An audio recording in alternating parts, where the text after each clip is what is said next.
I think we're all getting pretty tired of people trying to kill Trump. I think we're all getting pretty tired of the fact that this isn't really about America anymore. This is about the people who were high in power just getting back into power or keeping power so they can continue their damn agenda. It's not about us. It's not about the people. It's not about the people who put the people who are there now. It's not about respecting the voter. It's not about respecting the people who gave you a job. It's about how do we do anything possible to remove our political opponent? This isn't America. This is some crapshoot like Nazi Germany or communist China. So this guy who tried to assassinate Trump the other day, it's pretty interesting the facts surrounding it. I waited a couple of days to put this out because I kind of wanted to gather it all myself, see what was true, see what was BS. And this dude was absolutely nuts. This guy on his X profile was consistently posting about flying to Ukraine and helping them fight. Dude, I'm just curious about these people. You live in the best country in the world, yet you're worried about another country and going to live there and fight there. Why wouldn't you just do that instead of trying to murder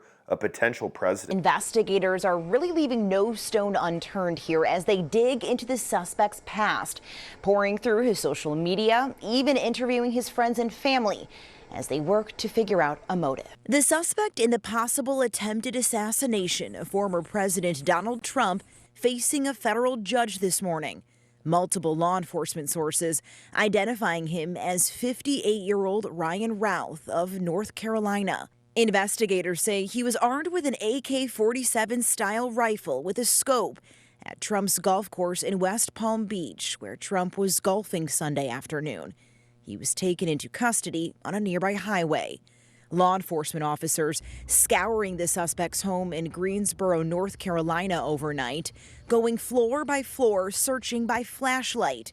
Law enforcement sources say he also had ties to Hawaii.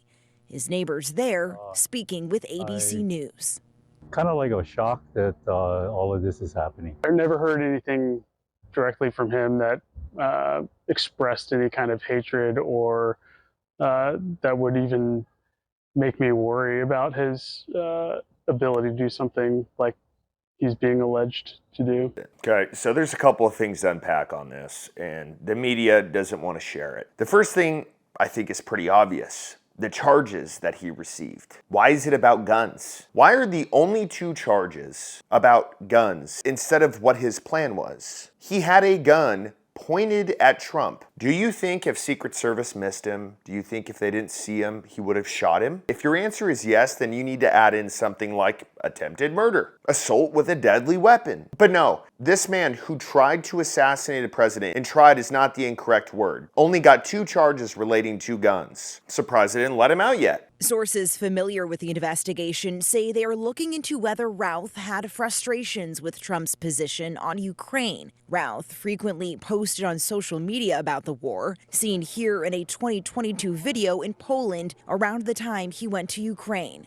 And that we're going to stay as long as it takes to get every Russian out of. Another post from 2020 says he supported Trump in 2016, but that Trump had become a disappointment, adding, "I will be glad when you are gone." Most recent posts also appearing to be critical of the former president. Sources telling ABC News the suspect's family has told investigators that while Routh had no diagnosed mental illness, he, quote, fixated on things. Now, this is probably the craziest part. Trump did not have this golf round on his official schedule. It was a spur-of-the-moment type of deal, so there's no way the public, some random dude like this, would have known that he is at this golf course at the time he was at. It wasn't publicly announced. Nobody knew. But somehow, this guy, who supposedly is just some guy who just doesn't like Trump, knew. He knew exactly where he was going to be. He knew exactly what hole to set up on. In fact, he was there for 12 hours. Now let's go through the timeline here.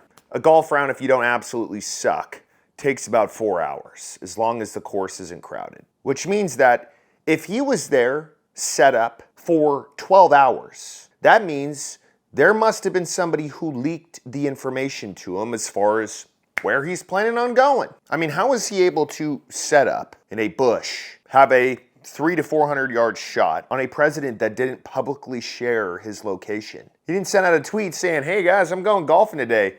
If you want, try to shoot me. So where do we go from here? I think America needs to think about this for a second, especially the people who hate Trump. And that's well within your rights to do so. If you hate him, go you. You're an idiot, but that's fine. You can have an opinion, and I will have mine about you, and I think you're an idiot. But what do people really think about this, and what do people think if somebody was actually successful with assassinating Trump? What do you think would happen? Honestly, I'm curious what people think. Do you think people are going to be like, oh man, damn it, now we have to put another person in? Do you think people are going to be okay with it? Or do you think they're going to act like a family member just got murdered? I know what my thought process would be. I know how I felt when they actually shot him in the air. But do people really think America is going to be this civil place if somebody from America, the homeland, kills President Trump? Nobody can probably even put into words what would happen. I don't know. No one knows. But it's not going to be this, oh, wow, dang it. So maybe people should start thinking about that. Because what do you think people will do when they believe that their country is gone and it can't be fixed? People start getting a little ballsier. People start getting a little more bold. People start to think that they have nothing to lose. And then their actions follow their thoughts. Just a heads up, because you're trying to kill the president that more than half of the people in the country will vote for.